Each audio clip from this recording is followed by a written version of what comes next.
Hey guys, Dobby back at you. Another story for you about haunted school at night. Yeah, I hope you like it. If not, I try. It was a humid August night in 2018, years after Lincoln High had been condemned and boarded up. The old brick building sat on the edge of town, windows shattered, vines crawling through chain link fences. Three local teens, Kayla, her boyfriend Nate, and their friend Riley, had always dared each other to explore abandoned spots. Tonight was the big one. Get inside Lincoln High after dark, film proof on Kayla's phone, and be out before sunrise. Urban legend said the school closed suddenly in the 90s after a fire in the auditorium during a late rehearsal. Official story, faulty wiring. Unofficial, the drama teacher and 6 students never made it out.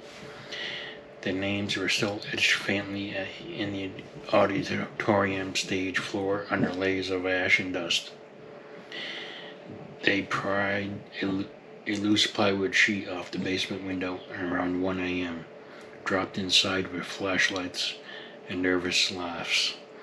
The air was thick, moldy like wet paper and old gym socks.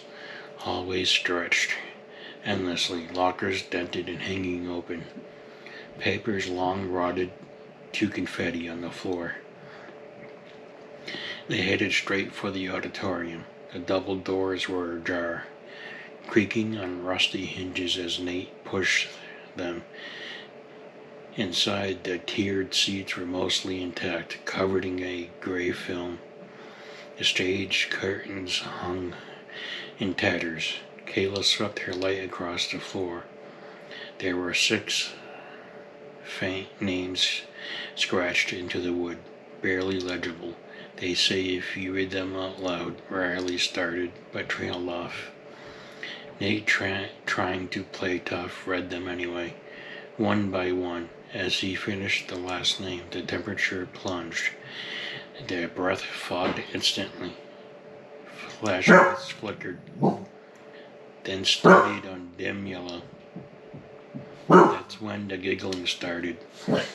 Soft at first, the kids were whispering behind hands, coming from the balcony seats above. They looked up, empty rows, but the giggles multiplied, echoing from different directions backstage, the wings, even under the seats behind them.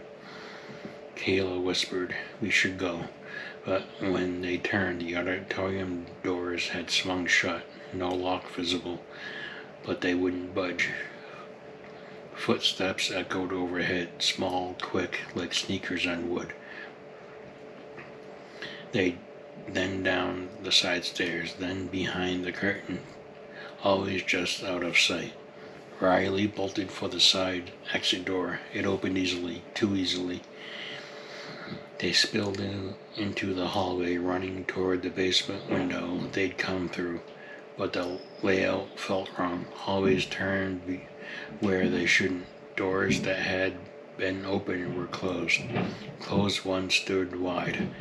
Lockers rattled as they passed, like something was inside them shaking.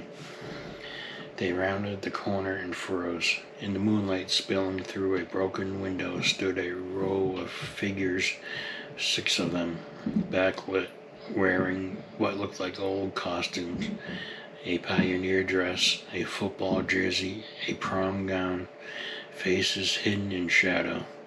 They didn't move, just stood, heads tilted slightly as if listening. Kayla's phone died completely. Darkness swallowed everything except the faint glow from outside. Then one figure stepped forward, voice young, cracked, like it hadn't been used in decades. "You read our names, now you stay for rehearsal." The giggling returned, louder, surrounding them. Footsteps everywhere, running circles, skipping, stomping in rhythm like a twisted schoolyard game. Nate shoved past, leading them toward what he thought was the basement stairs, but the stairs led up instead, up to the second floor, then the third. Floors the school didn't have. The air grew colder, thinner, walls papered with faded posters. Spring play 1994, Macbeth, dates that kept repeating, looping. They burst into a classroom at the end of the hall, desks arranged in a perfect circle on the blackboard, written in neat chalk, three names underneath: Cass, Kayla, Lady Macbeth, Nate, Macbeth, Riley, Banquo. Performance begins at 3 a.m. The clock on the wall, long dead, suddenly ticked forward 2:59. The door slammed behind them, locked. Outside in the hall, small footsteps approached, closer and closer. They huddled in the corner, breathing hard. The clock ticked to 3, and the giggling stopped, dead silence. Then from every direction at once, soft, synchronized clapping, slow, building like an audience waiting for the curtain to rise. They don't remember how they got out. 1 second huddled in the classroom, the next tumbling through the basement window onto wet grass, gasping, scraped, alive. Then they never went back. Never posted the footage. The phone was bricked anyway, no files recovered. But on quiet nights, Kayla still hears it, distant clapping, starting slow, then faster, always around 3 a.m. And sometimes when she's alone in an empty building, she catches herself whispering lines from Macbeth, lines she never learned. The school awaits. Rehearsal isn't over until the cast performs. Hope you guys enjoyed it. Thanks for listening. I'll see you in the next one. Remember to like, subscribe, and share. Thumbs up, thumbs down. Whatever floats your boat. I'll see you in the next one. Bye.